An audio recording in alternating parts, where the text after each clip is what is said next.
فرمایا النبی اولا بالمؤمنین من انفسہم. اب یہاں اشارہ النبیوں کی بات ہو رہی ہے، نہ حضور کے دین کا ذکر ہے، نہ تعلیمات کا، نہ افکار کا، وہ سب رحمت ہی رحمت ہے. مگر یہاں اس آیت کا موضوع حضور علیہ السلام کی ذات اقدس ہے، ہز پرسن. فرمایا النبی، نبی صلی اللہ علیہ وسلم. یہ جو نبی کی ذات ہے آپ دیکھتے ہیں نا، جن کا نام ہے محمد صلی اللہ علیہ وسلم، یہ نبی اولا بالمؤمنین من انفسہم، مومنوں کی جانوں سے بھی، مومنوں کی جانوں سے بھی زیادہ قریب ہے، جانوں سے بھی زیادہ قریب ہے. اب جان سے زیادہ قریب تو کوئی نہیں ہوتا، جان سے زیادہ قریب تو کوئی نہیں ہوتا. قربان جائیں. دیکھیے مخلوق کو بات سمجھا رہا ہے نا اللہ، تو مخلوق کو سمجھانے کے لیے ان کے مرتبے کے مطابق بات کی. اس نے قریب ہونے کی بات اس طرح کی، جب اپنا ذکر کیا، اپنا کہ میں بھی قریب ہوں، تو فرمایا نحن اقرب الیہ من حبل الورید، ہم تمہاری شاہ رگ سے بھی زیادہ قریب ہیں. میں ایک بات کہنے لگا ہوں، فتویٰ کوئی نہ لگائے، اور اگر کسی کا فتویٰ لگانے کا جی کرے تو وہ ہم تو اس سے متاثر نہیں ہوں گے، اس فتوے کا اثر ہمیں تو پڑے گا نہیں. صرف یہ کہ اگر بات پسند آ جائے تو لے جائیں، نہ پسند آئے تو واپس چھوڑ جائیں. اپنے ذوق کی بات کر رہا ہوں مگر قرآنی بات ہے. فرمایا نحن اقرب الیہ من حبل الورید، ہم جو بندہ ہے اس کی شاہ رگ سے بھی زیادہ قریب ہے. اور محبوب کا ذکر کیا، یہ ہیں پیار کے انداز، یہ محبت کے انداز ہیں جو چھپائے نہیں جاتے. اپنا ذکر کیا تو فرمایا میں تمہاری شاہ رگ سے بھی قریب ہوں. اب شاہ رگ یہ ہے، شاہ رگ جسم کا حصہ ہے، ایک آرٹری ہے، بڑی خون کی نالی ہے اور ٹانگ. تو شاہ رگ اس کی نیچر فزیکل ہے، جسم کا ایک حصہ ہے جس میں سے خون دل سے جاتا ہے اور آگے پھیلتا ہے. اس کو فرمایا تمہاری شاہ رگ سے قریب ہوں. اور محبوب کا ذکر کیا، محبوبوں کا ایسا ہی ذکر کیا جاتا ہے. محبوب کا ذکر کیا تو نہیں فرمایا شاہ رگ سے قریب ہے، چونکہ شاہ رگ کا پھر بھی تھوڑا سا فاصلہ ہوتا ہے. محبوب کا ذکر کیا تو فرمایا میرا محبوب تمہاری جانوں سے بھی قریب. کچھ سمجھ آئی ہے بات؟ میں اس کی مزید شرح نہیں کرنا چاہتا، بس آپ پہ چھوڑتا ہوں، عقل میں آئی ہے. اپنا قریب ہونا بیان کیا کہ میں تمہاری شاہ رگ سے بھی قریب ہوں.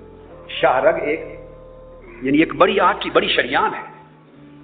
جب آپ کاٹتے ہیں، ذبح کرتے ہیں تو شاہ رگ کو کاٹتے ہیں نا، تو بکرا تڑپ تڑپ کے ختم ہوتا ہے. تو شاہ رگ کٹ بھی جائے تو مرنے میں وقت لگتا ہے. اس لیے میں نے پہلے کر دیا تھا، فتویٰ کوئی نہ لگائے. سودا پسند آئے لے جائیں، نہیں تو چھوڑ جائیں. ہمارے پاس بڑے گاہک ہیں، کسی اور کو بیچ دیں گے. شاہ رگ کٹ جائے تو مرنے میں کچھ دیر لگتی ہے. آپ ہر روز بکرے اور لیلے کو دیکھتے ہیں، کاٹتا ہے جب شاہ رگ کو تو خون کا فوارہ پھوٹتا ہے. تو وہ آپ دیکھتے ہیں نا، بکرا تڑپتا تڑپتا پھر ٹھنڈا ہوتا ہے. کاٹتے رہتے ہیں لوگ، دہشت گرد کاٹتے ہیں بندے کی، تو بندہ تڑپ تڑپ کے ٹھنڈا ختم ہوتا ہے. یہ شاہ رگ ہے. اور ادھر ہے جان. کبھی ایسا بھی سنا کہ جان نکلے تو بندہ اس کے بعد ایک سیکنڈ بھی زندہ رہے یا تڑپے. جان نکل جائے تو بندہ تو ختم ہو جاتا ہے. تو بندہ مرنے میں کچھ وقت لیتا ہے. شاہ رگ کٹے تو مرنے میں کچھ وقت لیتا ہے، اور اگر جان نکل جائے تو لگتا ہے کچھ وقت مرنے میں. بھائی جان نکلنے کا نام ہی مرنا ہے. جان نکلنے کا نام ہی مرنا ہے. جان نکل گئی تو مر گیا. شاہ رگ کٹ گئی تو مرنے میں کچھ وقت لگا. تو ذکر فرمایا ہم تمہاری شاہ رگ سے بھی قریب ہیں. اپنے بھی فرمایا اقرب، زیادہ قریب ہیں. اب وہ کتنا قریب ہے آگے ذکر نہیں کیا، وہ چھوڑ دیا. اور محبوب کا ذکر کیا، فرمایا میرا محبوب تمہاری جانوں سے بھی زیادہ قریب ہے. جانوں سے بھی زیادہ قریب ہے. مطلب یہ ہوا کہ جس طرح جان نکل جائے تو تم زندہ نہیں رہتے، زندہ رہنے کا امکان ہی نہیں رہتا، اس طرح میرے محبوب سے دور ہو گئے یا ان کی رحمت سے محروم ہو گئے تو ساری کائنات ہی زندہ نہیں رہے گی. یہ جو کائنات ساری میں زندگی ہے وہ بھی میرے محبوب کے سبب سے. اور مومن کی جو ایمان کی زندگی ہے وہ میرے محبوب کی وجہ سے ہے. جان نکلے تو وقت نہیں لگتا، تو میرا محبوب تمہاری جانوں سے بھی زیادہ قریب ہے. اس کا مطلب یہ ہوا کہ گویا جان ہی حضور کے ارد گرد گھومتی ہے، اور ایمان ہی آقا کے ارد گرد گھومتا ہے. ایمان بھی آقا کے ارد گرد گھومتا ہے. تو حضور کی رحمت اور قربت اور عنایت کے بغیر نہ جان ہے مومن کی، نہ ایمان ہے. تو اور یہ قربت رحمت کس کی فرمایا؟ ان نبی، یہ نبی کی ذات کی شان ہے. لوگ تو ایسے ایک کلچر تھا ہے، ایسے مناظروں میں لگے رہتے ہیں، کہاں ہیں کہاں نہیں ہے. کیا بھائی وہاں یہاں کہاں یہاں جہاں کا تذکرہ ہی نہیں، وجود ہی نہیں ہے. نہ کہاں نہ وہاں نہ یہاں، نہ چنی نہ چنا، اس کا تذکرہ نہیں. فرمایا تمہاری جانوں سے بھی زیادہ قریب بھی ہیں اور محبوب بھی ہیں، عزیز بھی ہیں. پھر آقا علیہ السلام نے ایک اور مقام پر حدیث پاک، یہ قرآن مجید میں، پھر حدیث میں، یہ صحیح مسلم کی روایت ہے، حضرت جابر بن عبداللہ رضی اللہ عنہ. آقا علیہ السلام نے فرمایا انا اولا بکل مؤمن من نفسہ، میں ہر مومن کی جان سے زیادہ قریب. آقا علیہ السلام نے فرمایا ہر مومن کی جان سے زیادہ قریب. پھر حضرت ابو ہریرہ رضی اللہ تعالیٰ عنہ سے مروی ہے، اور یہ متفق علیہ حدیث ہے، اور لفظ بول پڑھ رہا ہوں صحیح بخاری ہے، صحیح بخاری. آقا علیہ السلام نے فرمایا ما من مؤمن الا وانا اولا بہ فی الدنیا والآخرہ. آقا علیہ السلام نے فرمایا کوئی مومن نہ ہے نہ ہو سکتا ہے مگر میں یہ کہ میں اس کے زیادہ قریب. یہ آگے وہاں تھا اولا بکل مؤمن من نفسہ اور النبی اولا بالمؤمنین من انفسہم. اب لفظ انفس کا نہیں بلکہ فرمایا انا اولا بہی فی الدنیا والآخرہ. دنیا میں بھی میں اس مومن کے قریب تر ہوں اور آخرت میں بھی سب سے قریب تر ہوں. جس کے قریب میں نہیں ہوں وہ مومن ہی نہیں ہو سکتا. اب یہاں عقیدے کی ایک فرع، ایک برانچ واضح ہو گئی. بعض لوگ پوچھنا چاہتے ہیں حضور کہاں ہیں کہاں نہیں ہیں، کتنا قریب ہیں کتنا نہیں ہے. بھائی جو مومن ہے وہ جہاں بھی ہے حضور اس کے ساتھ ہے. فرمایا انا اولا بکل مومن وما من مومن الا وانا اولا بہ. اور جو مومن نہیں وہ بھی شخص جتنا بھی سمجھ لے کہ حضور نہیں ہے، یہاں نہیں ہے، وہاں نہیں ہے، میرے قریب نہیں، وہ اس کا حق ہے جو چاہے کہتا پھرے، اس کے لیے کھلی چھٹی. جو مومن ہے وہ نہیں کہہ سکتا کہ حضور یہاں ہیں وہاں نہیں، یا وہاں ہیں. اور یہ آقا علیہ السلام نے وہاں یہاں کے فرق کو کاٹ دیا، ختم کر کے فرما دیا الا وانا اولا بہ فی الدنیا والآخرہ. یہاں بھی میں پاس ساتھ ہوں اور آخرت میں بھی ساتھ ہوں. یہ ہے رحمت للعالمین، یہ ہے حضور کی رحمت صلی اللہ علیہ وسلم. اس کے بعد یہی معنی جو حضور نفس رحمت ہے، یہ متفق علیہ حدیث آ گئی بخاری مسلم کی. اب پھر اس کی تائید قرآن مجید سے. قرآن مجید نے ایک بڑی نفیس بات فرمائی. ہر بات نفیس ہے قرآن مجید کی، مگر یہ نقطہ سمجھنے والا ہے. ارشاد فرمایا اللہ رب العزت نے، یہ سورہ الانفال میں آیت نمبر 32 اور 33، اس کو توجہ سے ذہن نشین کر لیں. اللہ پاک نے فرمایا وما کان اللہ لیعذبہم وانت فیہم وما کان اللہ معذبہم وہم یستغفرون. اللہ پاک نے فرمایا لوگوں دو صورتیں ایسی ہیں، ان دو میں سے کوئی ایک چیز ہو جائے تو میرا عذاب وہاں نہیں ہوتا، عذاب اٹھ جاتا ہے. اور یہ یاد رکھ لیں اگر رحمت ہو تو وہاں عذاب نہیں ہوگا، عذاب ہو تو وہاں رحمت نہیں ہوگی. دو میں سے ایک شے ہو سکتی. سمجھ آ رہی ہے؟ اگر اللہ نے فیصلہ کر لیا کہ یہاں عذاب ہوگا تو اس کا مطلب ہے وہاں رحمت اٹھ گئی تو عذاب ہوگا، اور اگر رحمت آ گئی تو عذاب اٹھ جائے گا. عذاب اور رحمت اکٹھے نہیں ہیں. جب یہ چیز آپ کے ذہن میں بیٹھ گئی اب آیت کریمہ کی طرف توجہ کریں. فرمایا وما کان اللہ لیعذبہم وانت فیہم. اے میرے حبیب اللہ تعالیٰ کی یہ شان ہی نہیں ہے اور اللہ کا یہ طریقہ ہی نہیں ہے، اسے زیب ہی نہیں دیتا، اس کا یہ منشا ہی نہیں ہے.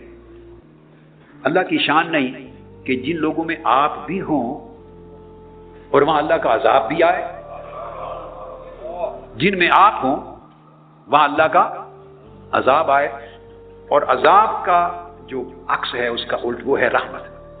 رحمت ہوگی تو عذاب اٹھ جائے گا، اگر عذاب آئے گا تو رحمت اٹھا لی جائے گی. تو عذاب کے بالمقابل حضور کی ذات کا ذکر کر کے اللہ پاک نے اعلان کر دیا میرے محبوب میری رحمت آپ کا وجود ہے. یا میری رحمت ہوگی یا میرا عذاب ہوگا. اگر عذاب ہوگا میرا تو رحمت اٹھا لوں گا، اور اگر رحمت ہوگی تو عذاب اٹھا لوں گا. تو فرمایا اگر آپ موجود ہوں ان میں تو اللہ عذاب نہیں کرتا. اور دوسری اسی آیت میں اگلا جملہ فرمایا اسی طرح اگر لوگ مجھ سے معافی مانگ رہے ہوں، استغفار کر رہے ہوں، تو تب بھی عذاب نہیں کرتا۔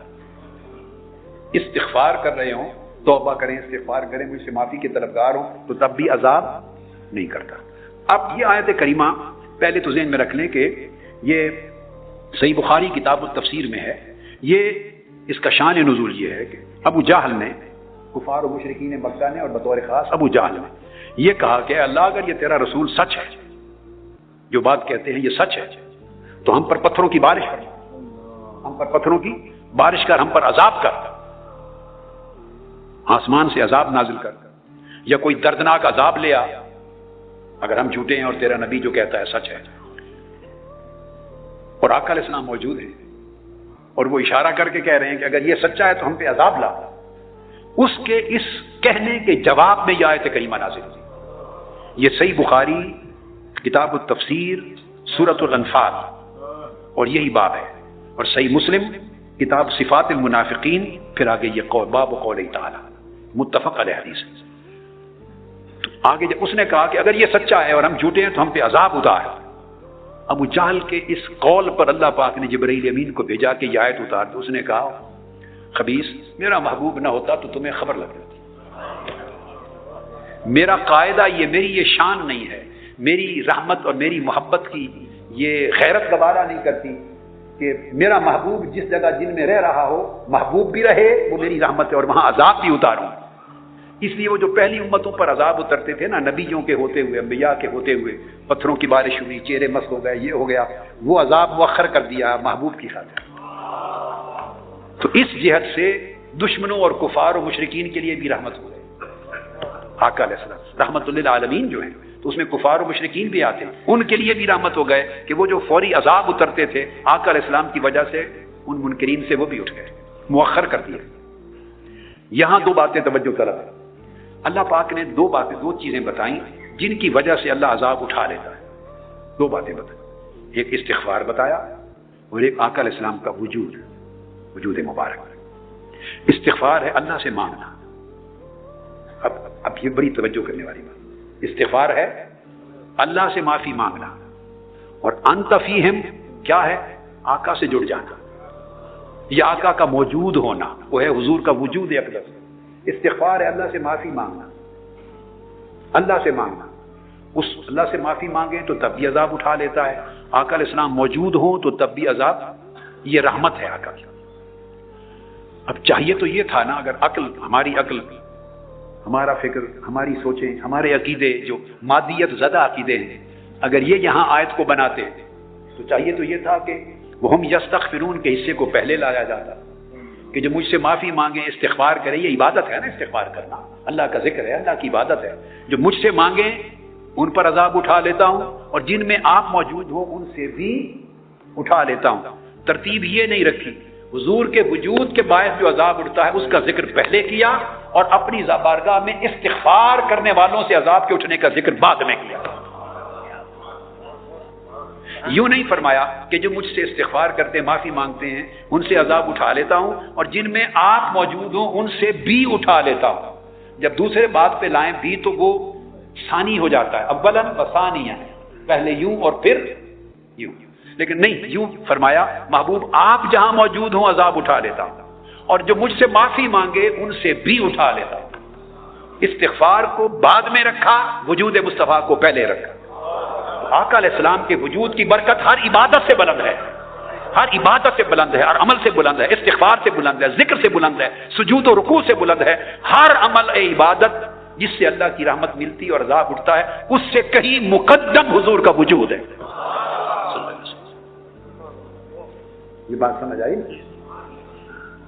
حضور کا وجود مقدم ہے، نماز سے بھی مقدم ہے۔ اس لیے تو ابی بن کعب سے اور دیگر صحابی ان کو زید بن معلہ نماز پڑھ رہے ہیں، آپ کو کسی کام کے لیے ضرورت پڑی، آپ نے بلایا، پوچھا آواز فوری کیوں نہیں دیا؟ کہ یا رسول اللہ نماز پڑھ رہا تو میں فارغ ہوتے ہی حاضر ہو گیا ہوں۔ فرمایا تم نے اللہ کا حکم نہیں سنا کہ اللہ اور اس کا رسول جب بلائے جواب دیا کرو؟ مطلب یہ ہے کہ حضور کے بلانے پر لبیک کہنا نماز سے بھی مقدم ہے۔ اس لیے نماز کے برتن میں حضور پر، حضور کی آل پر سلام، درود و سلام رکھا ہے۔ جیسے برتن میں دودھ رکھتے ہیں نا آپ، تو برتن کی اہمیت ہے، مگر دودھ سنبھالنے کے لیے برتن ہوتا ہے۔ تو نماز کے برتن میں حضور کے درود و سلام کا دودھ رکھا ہے، تو استغفار سے بھی مقدم. اس لیے استغفار سے جو اللہ کی بخشش و رحمت ملتی ہے، آقا علیہ السلام کے وجود سے بخشش و رحمت اس بخشش و رحمت سے کبھی تر ہے، کبھی تر ہے.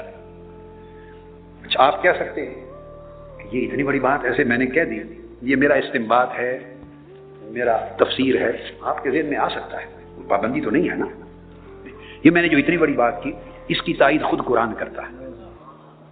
یہ جو میں نے موازنہ کیا نا، اس موازنے کا بھی بیان قرآن میں ہے. سورہ النصر پڑھیے، اس کی آخری آیت، اعوذ باللہ من الشیطان الرجیم، اذا جاء نصر اللہ والفتح، ہے نا. اب آخری آیت پہ آ جائیے، فسبح بحمد ربک واستغفر انہ کان، اونچا پڑھیے، انہ کان توابا. انہ فرمایا اللہ کی تسبیح کرو، اس کی حمد بیان کرو اور اس سے استغفار کرو، اللہ سے استغفار کرو، معافی مانگو. تو جب معافی مانگو گے تو انہ کان توابا، اللہ پاک بہت بخشنے والا ہے، بہت بخشنے والا تواب ہے. اس آیت کو اب ذہن میں رکھ لیں ذرا، ایک سائیڈ پہ ایسے رکھ لیا. اب اس کے دوسری طرف ذہن کے سامنے ہی ایک اور آیت پڑھتا ہوں، اس کو لکھ لیں ذہن کی تختی پر، دونوں کو سامنے رکھیں. ادھر فرمایا مجھ سے معافی مانگو، جو معافی مانگے گا میری حمد و تسبیح کرے گا، عبادت کرے گا تو میں بڑا بخشنے والا ہوں. اب دوسری آیت فرمایا اعوذ باللہ من الشیطان الرجیم، وَلَوْ أَنَّهُمْ إِذْ ظَلَمُوا أَنفُسَهُمْ جَاءُوكَ فَاسْتَغْفَرُوا اللَّهَ وَاسْتَغْفَرَ لَهُمُ الرَّسُولُ لَوَجَدُوا اللَّهَ تَوَّابًا رَحِيمًا. اگر میرے محبوب کی بارگاہ میں آ جاؤ ظلم کر کے اور یہاں آ کے معافی مانگ لو میرے محبوب کی بارگاہ میں، تو لَوَجَدُوا اللَّهَ تَوَّابًا رَحِيمًا، تو یقیناً اللہ کو بڑا بخشنے والا اور بڑا رحم فرمانے والا پائیں گے. جہاں صرف اللہ سے استغفار تھا وہاں فرمایا بڑا بخشنے والا پائیں گے. جہاں حضور کی بارگاہ میں آ گئے وہاں توابن کے ساتھ رحیمن لگا دیا، فرمایا صرف بخشنے والا نہیں بے حساب رحمت کرنے والا بھی پائیں گے. جس نے اللہ سے معافی مانگی اس کے لیے صرف بخشنے والا، جو مصطفیٰ کے در پہ آ گیا اس کے لیے بخشنے والا بھی رحم فرمانے والا ہے، اس کے لیے ڈبل کر دیا تواب الرحیمہ. اور جو صرف مجھ سے معافی مانگے اس کے لیے تواب. تو یہ فرق ایسے ہی رکھا ہے یا کوئی حقیقت کا فرق ہے؟ جی جو عقیدہ آپ آقا علیہ السلام کی بارگاہ اور نسبت کے ساتھ رکھتے ہیں اس پر فخر کیا کریں، کوئی کمزوری نہیں ہے، بہت بہت طاقتور عقیدہ ہے اور سچا عقیدہ ہے. کانفیڈنس رکھا کریں اپنے اندر. سارا قرآن اسی عقیدے کی تائید میں، کل حدیث نبوی اس عقیدہ کی تائید میں. آپ نے بات فرق سمجھ لیا؟ جو اللہ سے طلب کرے معافی اس کے لیے تواب ہے، جو حضور کی بارگاہ میں آ کے کرے اس کے لیے تواب بھی ہے اور رحیم بھی ہے. یہ سمجھ آ گیا نقطہ؟ اب انہی دو آیتوں میں ایک نقطہ اور ہے. اسلوب دیکھیے، اسلوب کیا ہے؟ اللہ سے معافی مانگی، استغفار کیا، فسبح بحمد ربک واستغفر، معافی مانگی، حمد و تسبیح کی، عبادت کی، تو فرمایا انہ کان توابا، بے شک وہ بڑا بخشنے والا ہے. اس میں بخشنے کا وعدہ نہیں کیا. جو مجھ سے معافی مانگے، ذرا لفظ سنیے اللہ پاک، فرمایا جو آ کے معافی مانگے بے شک اللہ بڑا بخشنے والا. اب اس میں ہے کئی وعدہ، کوئی کمٹمنٹ، کوئی پرومس. اللہ بڑا بخشنے والا کیا مانا؟ جس کو چاہے بخش دے، جس کو چاہے نہ بخشے، رد کر دے. تو استغفار کرنے والوں کے لیے فرمایا اللہ بڑا بخشنے والا ہے، اس میں کمٹمنٹ نہیں ہے. سمجھ آ گئی؟ اب آقا علیہ السلام کی بارگاہ میں آنے والوں کے لیے سنیے کیا فرماتا ہے. فرمایا جو میرے مصطفیٰ کی بارگاہ میں آ کے مانگے معافی، لوجد اللہ توابا رحیما، وہ لوگ اگر میرے مصطفیٰ کی بارگاہ میں آئیں تو وہ اللہ کو پا لیں گے، بڑا بخشنے والا، بڑی رحمت فرمانے والا، پا لیں گے. واجد اللہ، پا لیں گے، یعنی میں ایسا کر کے رہوں گا اور تمہیں نظر آ جائے گا کہ بخشنا. اور اس پر لام تاکید کے لیے لگا دی کہ یہ ہو ہی نہیں سکتا میرے محبوب کے در پہ آ جائے اور میں اس کو بخش نہ دوں. نہیں، بخشش بھی دوں گا، رحمت بھی دوں گا، وعدہ ہے.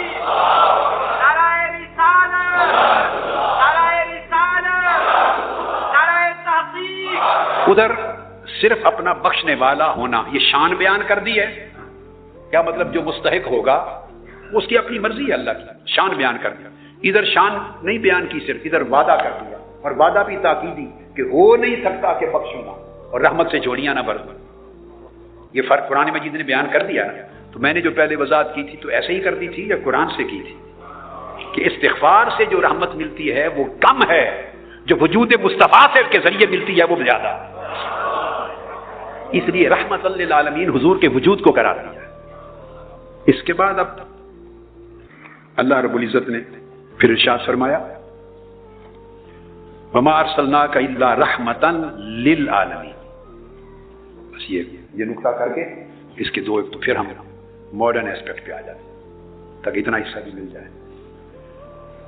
یہاں غور کریں وما ارسلناک الا رحمتا للعالمین، تمام جہانوں کے لیے رحمت بنایا.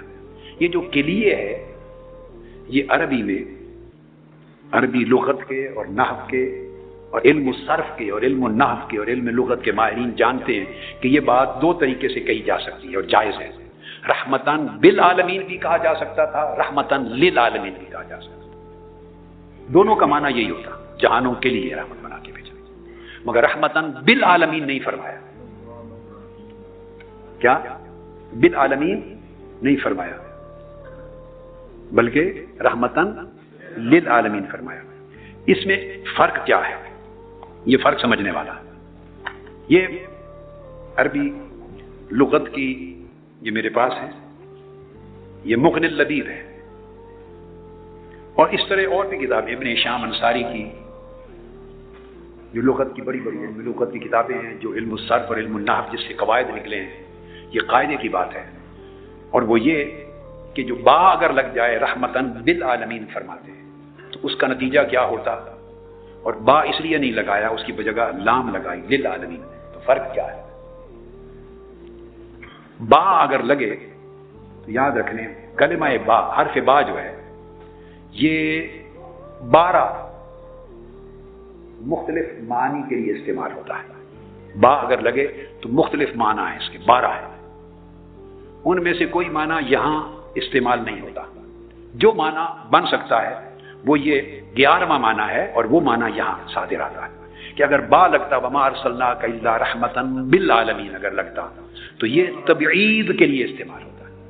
بعضیت اس کا مطلب، اور یہ چیز ثابت کی بیان کی اسمعی نے، فارسی نے اور ابن مالک نے، قطبی نے، کوفیوں نے، نحو اور لغت کے اور صرف کے جو ائمہ ہیں سارے، ان ساروں نے بیان کیا.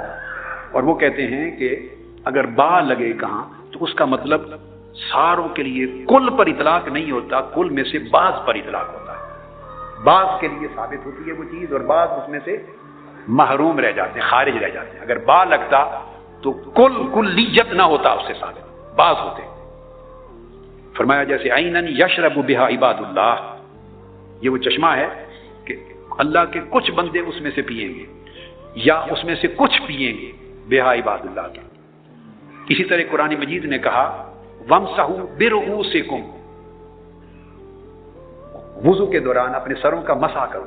سروں کا چونکہ لفظ با لگ گیا، وَامْسَحُوا بِرُؤُوسِكُمْ، بے لگ گیا نا، تو اب با لگنے کا مطلب یہ ہے کہ اب سارے سر پر مسح کرنا فرض نہیں ہے.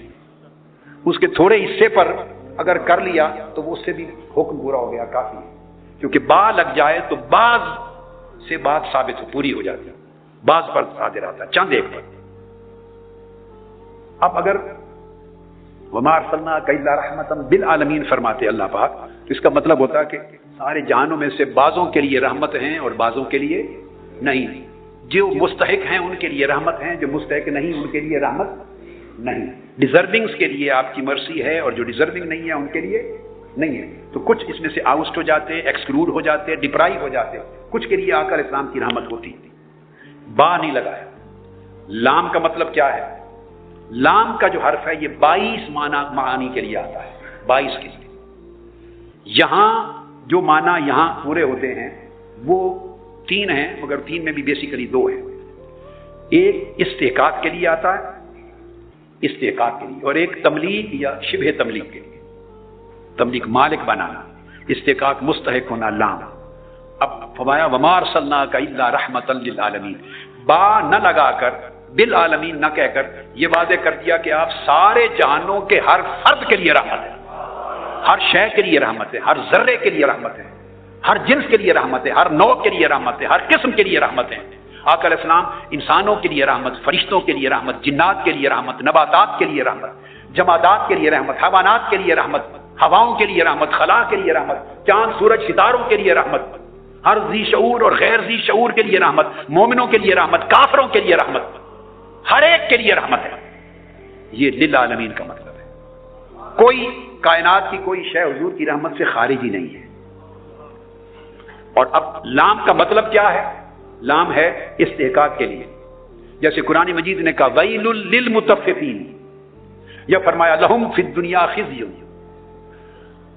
ایسا کرنے والوں کے لیے جہنم ہے، ایسا کفر کرنے والوں کے لیے ہلاکت ہے، شرمساری ہے، تباہی ہے، ایسا کرنے والوں کے لیے دوزخ ہے. یعنی وہ اس عمل کے بعد دوزخ کے مستحق ہیں. اب آقا علیہ السلام کے لیے فرمایا کہ وما ارسلناک الا رحمتا للعالمین، عالمین کے لیے رحمت بنا کے بھیجا. تو لام استحقاق کے لیے مطلب یہ کہ میرے محبوب آپ آئے، یہ بات بڑی ہے، آپ آئے، بھلے کوئی میری رحمت کا مستحق تھا یا نہ تھا، آپ نے ہر ایک کو مستحق بنا دیا. اگر میں فرما دیتا اللہ پاک، اگر میں فرما دیتا رحمتم بالعالمین تو آپ کا کمال نہ رہتا. پھر مانا ہوتا جو میری رحمت کا مستحق ہے اس کے لیے آپ رحمت ہیں، جو مستحق نہیں اس کے لیے رحمت نہیں. پھر رحمت اس کو استحقاق کی وجہ سے ملتی، آپ کی وجہ سے نہیں. اب رحمتن للعالمین کا مطلب ہے میرے محبوب آپ نہ ہوتے تو میں تقسیم کرتا، جو مستحق ہوتا اس کو رحمت ملتی، جو مستحق نہ ہوتا اسے رحمت نہ دیتا. محبوب آپ آ گئے، اب استحقاق اور عدم استحقاق کا فرق مٹ گیا. کوئی مستحق ہے وہ بھی آپ کی رحمت کے پل رہا ہے، جو مستحق نہیں وہ بھی آپ کی رحمت پہ پل رہا ہے. آپ نے ہر ایک کو اس کے استحقاق کے بغیر ہر ایک کو مستحق بنا دیا. تفرق کے ساتھ پانی گزرتا رہے تو کبھی کوئی بند ٹوٹتا ہے؟ جی، تفرق ہو جائے تو بند نہیں ٹوٹتے. اور اگر آپ ذکر میں تفرق کر دیں گے تو دلوں کے بند کیسے ٹوٹیں گے؟ دلوں کے بند میں یکلخت سیلاب کی طاقت کے ساتھ جب ضرب لگے گی، 100 200 400 1000 آدمی جتنے بھی حلقہ ذکر میں ہیں تو دلوں کے بند ٹوٹ جائیں گے. اور جب آگے پیچھے ہو جائیں گے تو زور بکھر گیا، موافقت نہ رہی. کیا؟ تو موافقت نہ رہی تو مغفرت کے بھی سبیل نہ رہی.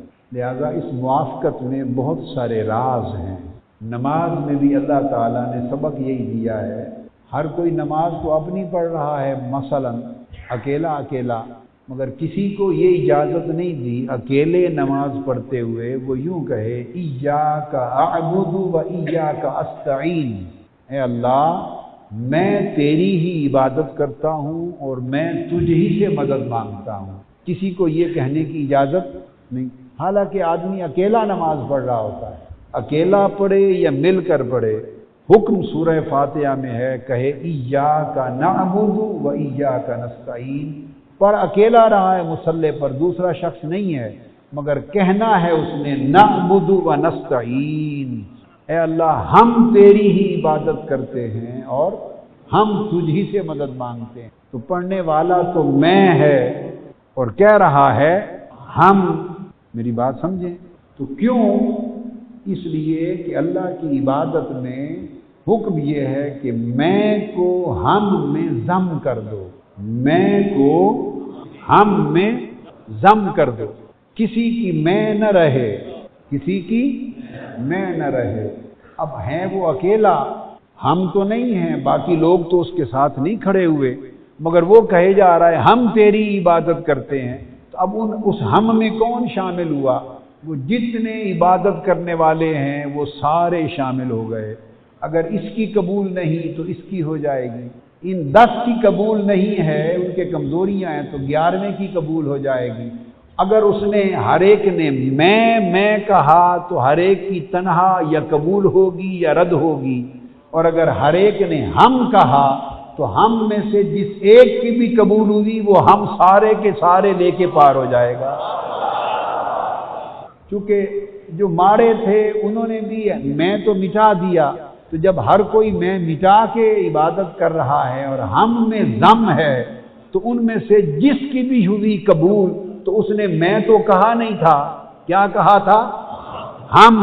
تو اس ایک نے بھی ہم کہا تھا اور ہر ایک نے ہم کہا تھا. تو جب اس کی قبول ہوگی تو سارے ہم کی قبول ہو جائے گی. تو جب سارے ہم ہو کے چلیں گے تو کوئی غم بھی نہیں رہے گا.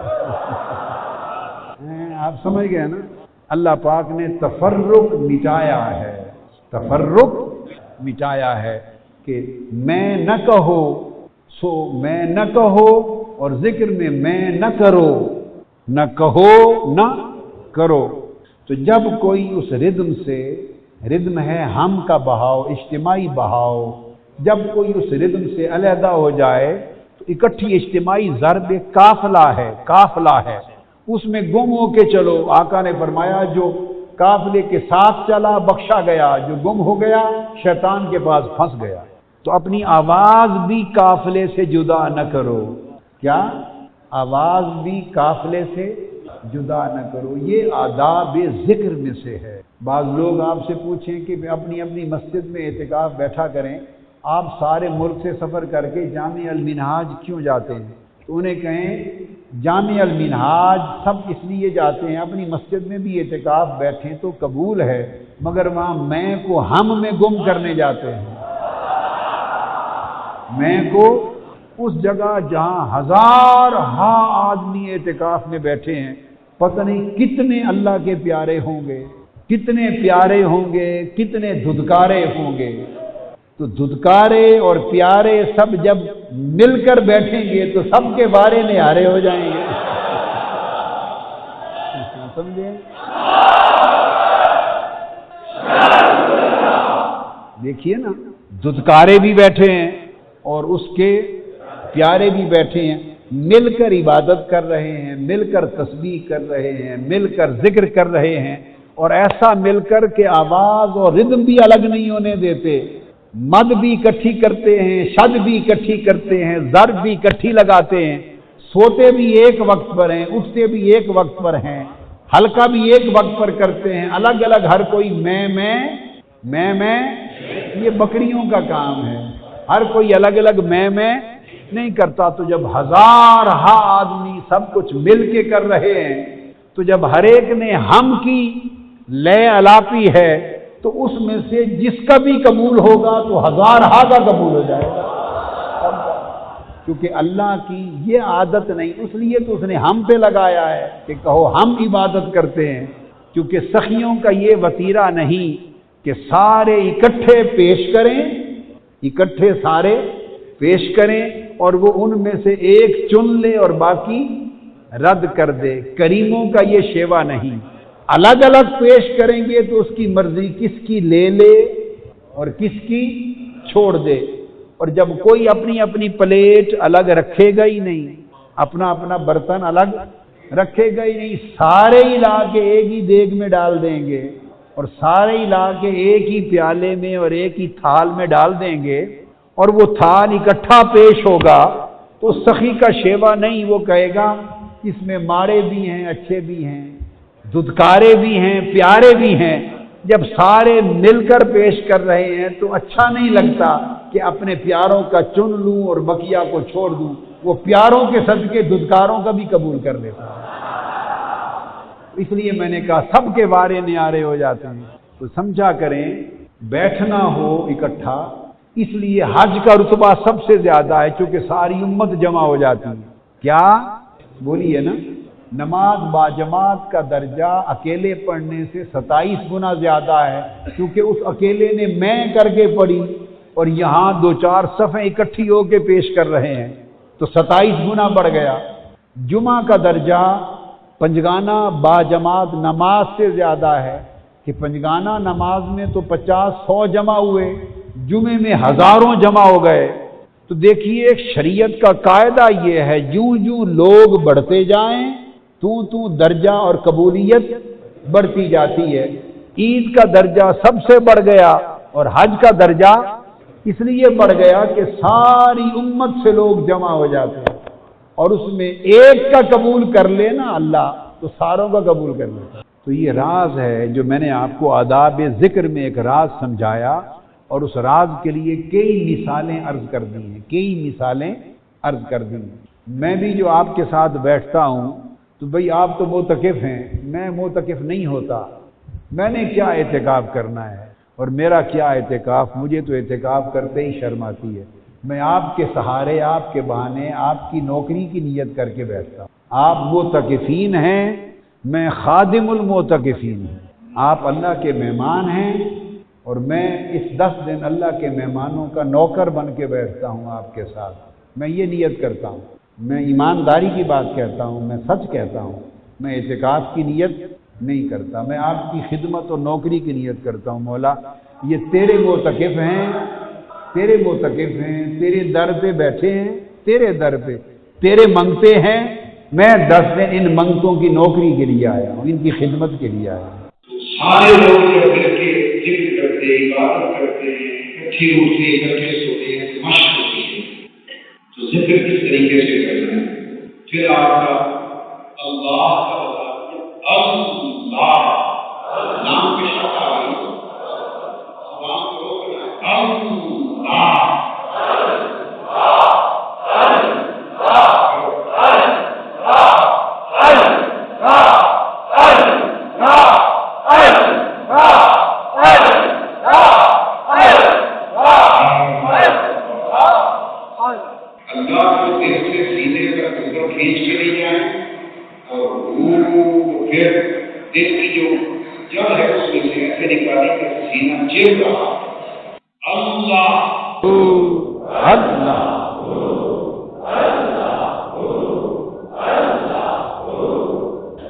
اس کے بعد یا حق یا حی، یا حق یا حی، یا حق یا حی، یا حق یا حی، یا حق یا حی، یا حق یا حی،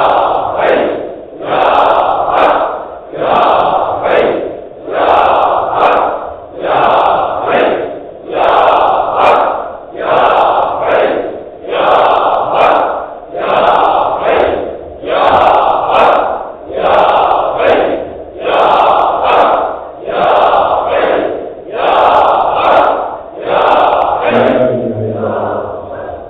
پھر اس طرح یا حی یا قیوم، یا حی یا قیوم، یا حی یا قیوم، یا حی یا قیوم، یا حی یا قیوم، یا حی یا قیوم، یا حی یا قیوم، یا حی یا قیوم، یا حی یا قیوم، یا حی یا قیوم۔ لا الہ الا اللہ۔ پھر اس کے بعد یا جبار یا قہار،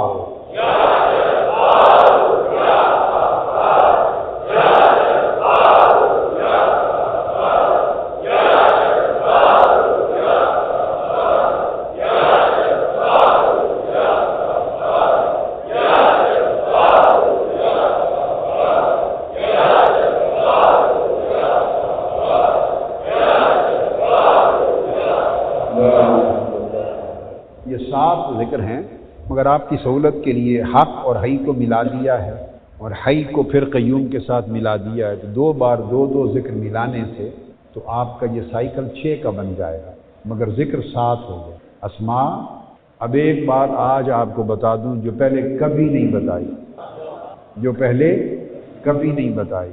غالب امکان ہے کیا کہ یہ جو 7 اسماء الہیہ ہیں ان میں اسم اعظم بھی ہے، بس اتنی بات بتا۔ کیا اس میں اسم اعظم ہے، اور اسم اعظم اللہ کا وہ اسم ہے، اس کی تعریف یہ ہے کہ اس اسم اعظم کے ذکر سے کوئی دعا اور مراد مانگی جائے تو وہ پوری ہو جاتی ہے۔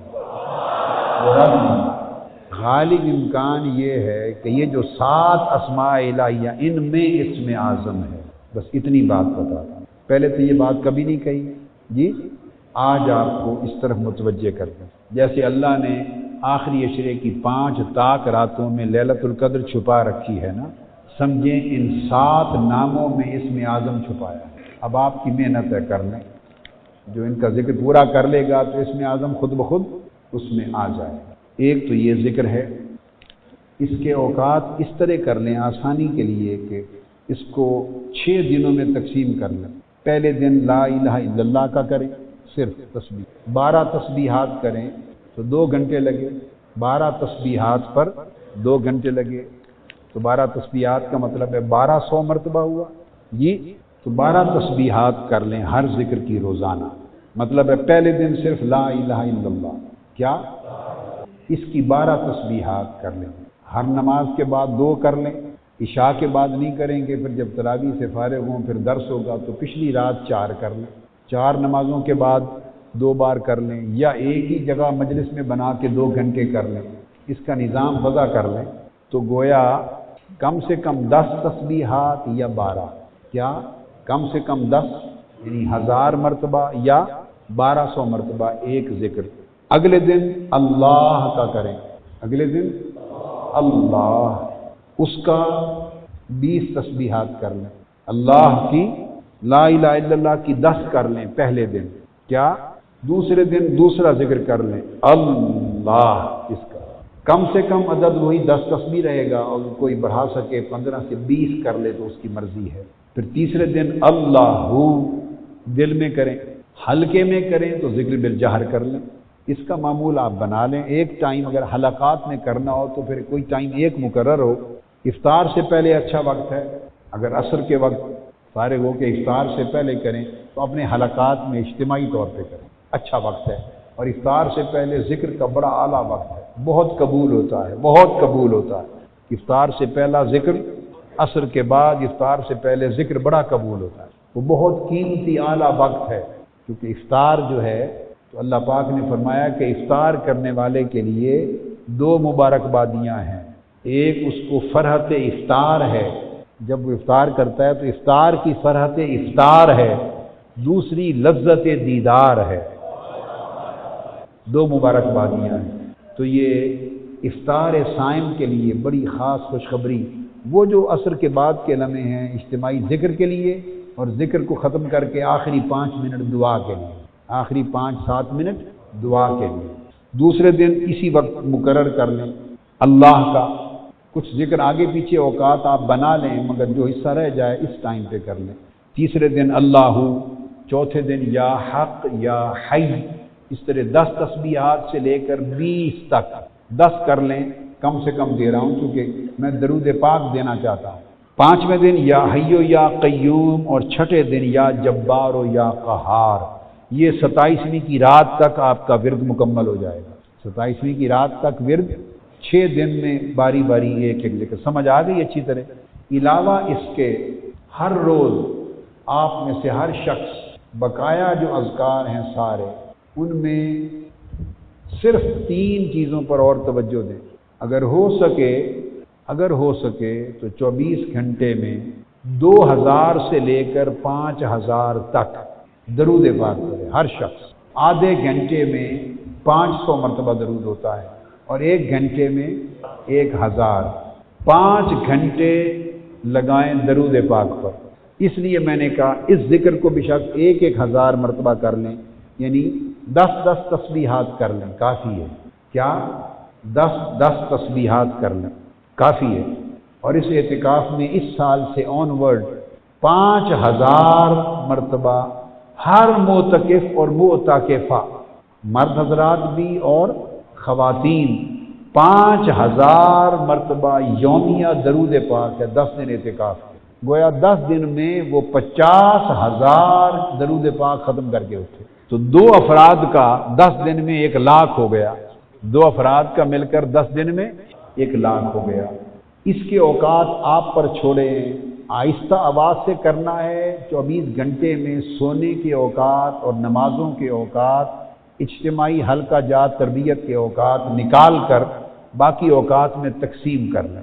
بس پڑھنے کے لیے یہ 2 وظیفے ہیں، 5000 بار درود شریف اور 1000 مرتبہ یعنی 10 تسبیحاں 6 دنوں کے لیے ان کی۔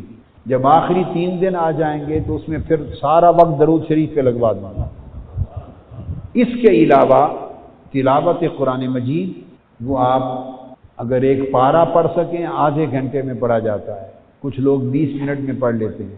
آدھا پارہ پڑھ سکیں، جو نہیں پڑھ سکتے تو وہ قاری صاحب کو نماز تراویح میں سن لیتے ہیں تو ان کا سماع قرآن ان کا بھی ہو جاتا ہے۔ اور اگر جو کوئی اور کم رفتار سے پڑھنے والا ہے بے شک 1 پاؤ پڑھ لے، کیا 15 منٹ لگ جائیں گے زیادہ سے زیادہ، آہستہ پڑھنے والے کے لیے بھی 15 منٹ ایک پاؤ پڑھ لے قرآن مجید کی تلاوت یومیہ، ٹھیک ہو گئی؟ اور ایک تسبیح استغفار کی، استغفر اللہ العظیم الذی لا الہ الا هو الحی القیوم واتوب۔ اور اگر اس کو کسی کو یہ نہیں آتا تو پھر جو عام لوگوں کو آتا ہے استغفر اللہ ربی من کل ذنب واتوب الیہ، ایک تسبیح یعنی 100 مرتبہ روزانہ بس استغفار، کم سے کم ایک ربع یعنی ایک چوتھائی جس کو آپ پاؤ کہتے ہیں، ایک پارے کا ایک پاؤ قرآن مجید کی تلاوت، اور وہ تلاوت ترجمہ عرفان القرآن کے ساتھ، بے شک اس سے بھی آدھا کر لیں، بے شک اس سے بھی آدھا کر لیں، 3 رکوع کر لیں، مگر ایک پاؤ کریں، اگر یکسوئی ٹوٹے 2-3 رکوع کے بعد چھوڑ دیں، اگر یکسوئی رہے تو ایک پاؤ کریں مگر ترجمے کے ساتھ تلاوت کریں، پھر اس کا ترجمہ پڑھیں اور سمجھیں۔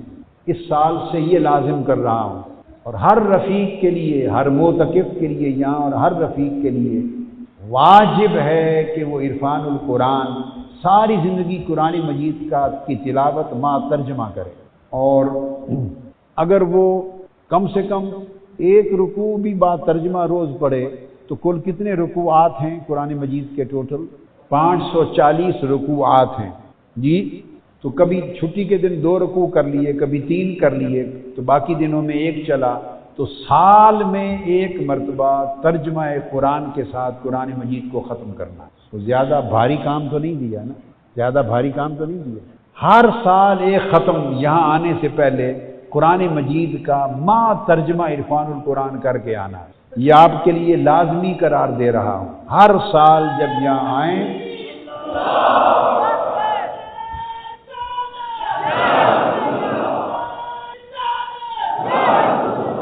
ہر سال جب یہاں آئیں تو قرآن مجید کا ایک ختم تلاوت کا ما ترجمہ عرفان القرآن ایک ختم کر کے آئیں ہر سال، اور جو رفقا نہیں آئے ان تک یہ پیغام پہنچا دیا جائے، عورتیں، مرد، نوجوان، بچے، بچیاں، ہر شخص 1 سال میں ایک ختم قرآن ما ترجمہ عرفان القرآن کرے، علالاقل 1 رکوع کم سے کم یومیہ۔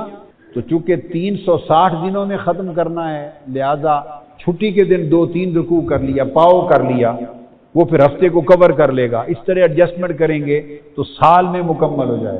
چھٹی کے دن پاؤ کر لیا ترجمے کے ساتھ، اور باقی کام کے دنوں میں 1 رکوع یومیہ، تو یہ سال میں ختم قرآن مکمل ہو جائے گا ما ترجمہ۔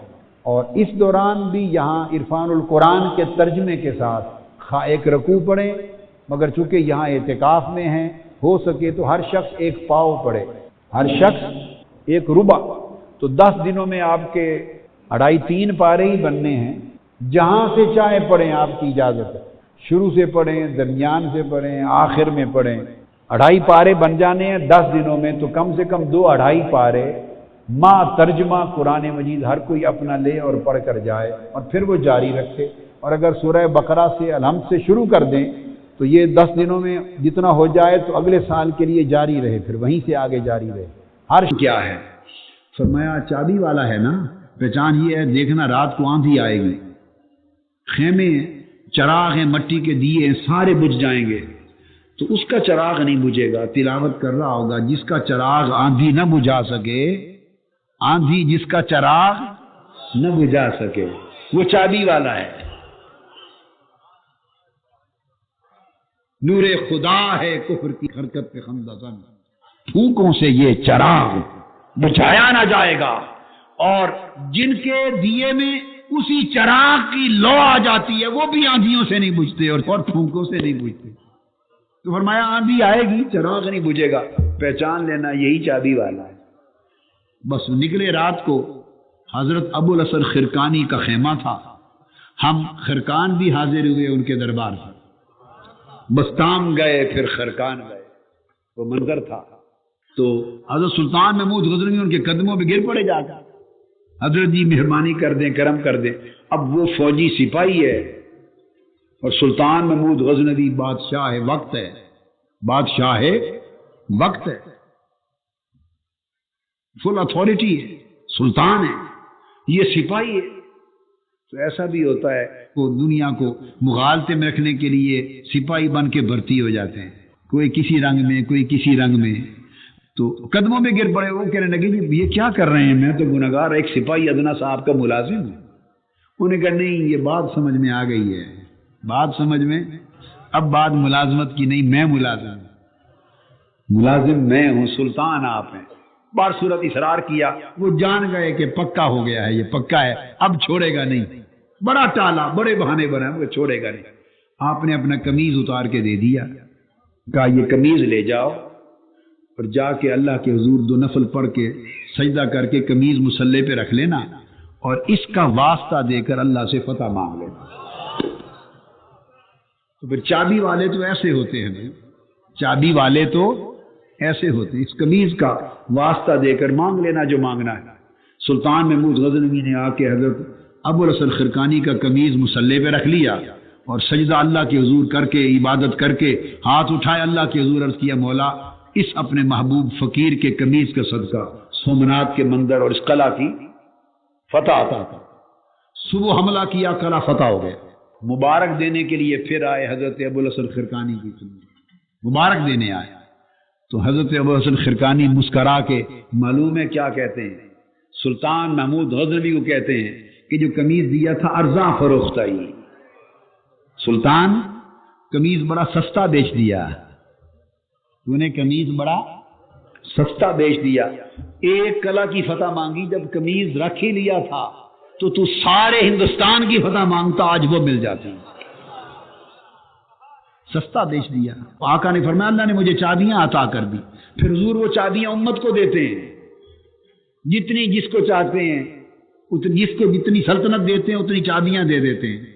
تو یہ تو ایک نظام ہے، یہ گچھے ہیں چلتے رہتے ہیں۔ فرمایا اللہ مفاتیح الغیب کا مالک ہے، اس کا معنی کیا ہے؟ وہ مالک ہے، عطا کی منع نہیں کی، مالک ہونے کی بات ہے، مالک وہی ہے جس کو چاہے دے دے۔ تو چابیوں کا ذکر اس بات کا اشارہ ہے کہ یہ غیب ایسا خزانہ نہیں جو کھل نہیں سکتا، غیروں کے لیے بند رہتا ہے اور اپنوں کے لیے وہ کھولتا ہے۔ اسی کھولنے کے سلسلے کو نبوت کہتے ہیں، اسی کھولنے کے سلسلے کو نبوت کہتے ہیں۔ نباؤن اس کا معنی ہی غیب کی خبریں دینا، نبوت نباؤن سے ہے، اس کا معنی بھی یہ ہے غیب کی خبریں دینا، اور نبی کا لغوی معنی یہ ہے جو غیب کی خبر دے۔ اب اندازہ کر لیں، یہ تو بات ہی اسی علم غیب اور خبر غیب سے ہوتی ہے شروع۔ اور چابیاں کیوں فرمائیں؟ وہ اس لیے فرمائیں تاکہ یہ علم غیب وہ خزانہ ہے کہ از خود کوئی رسائی حاصل نہیں کر سکتا، یہ تو جس کو اللہ دینا چاہتا ہے اس کو عطا فرما دیتا ہے، جس کو چاہتا ہے اس کے لیے کھول دیتا ہے۔ یہ اشارہ اس طرف فرمایا اللہ رب العزت نے۔ آپ اس پر 2 قرآن مجید کی آیتیں تصدیق کے لیے اور ذہن میں رکھ لیں۔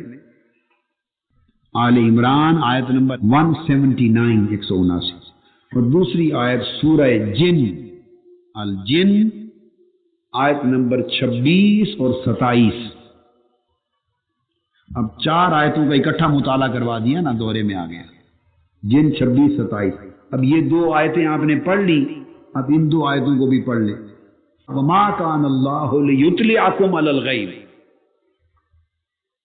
اللہ پاک کی اے لوگو، عوام سے خطاب ہے، اے لوگو اللہ کی یہ شان نہیں ہے کہ تمہیں غیب پر مطلع کر دے،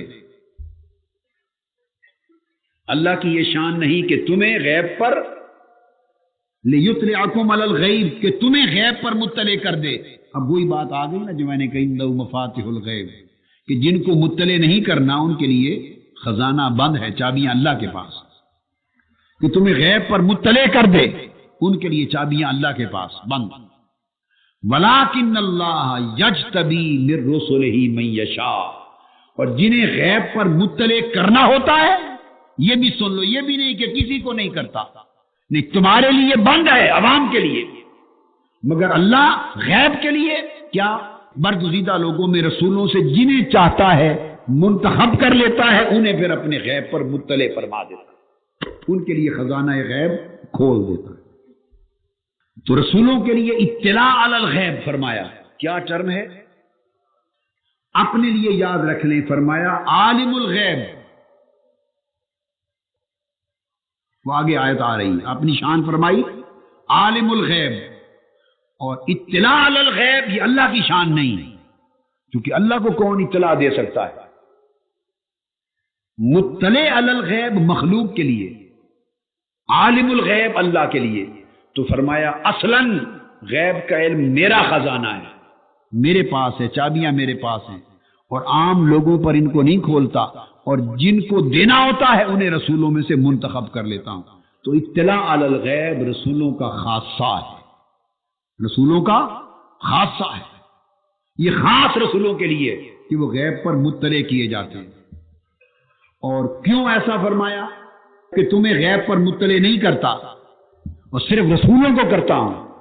اس لیے کہ اگر تمہیں بھی غیب دینا شروع کر دوں عوام کو، یہ باقی آیتیں کفار، مشرکین، ان کے کاہن اور عوام کے لیے ہیں۔ فرمایا اگر غیب کا علم، یہ خزانہ علم غیب، اگر میں عوام کے لیے بھی کھول دوں اور ہر کوئی اپنے ذرائع سے کسی نہ کسی سبیل سے اس تک پہنچ جائے، اور پھر رسولوں پر بھی یہ فرشتے کے ذریعے اتار دوں اور رسولوں کے دل میں بھی یہ ڈال دوں، تو پھر تمہارے اور رسولوں میں فرق کیا رہ جائے گا؟ امتیاز تو ہے ہی علم، وَعَلَّمَ آدَمَ الْأَسْمَاءَ كُلَّهَا، سب سے بڑا امتیاز اور فرق تو میں نے رکھا ہی علم کا ہے۔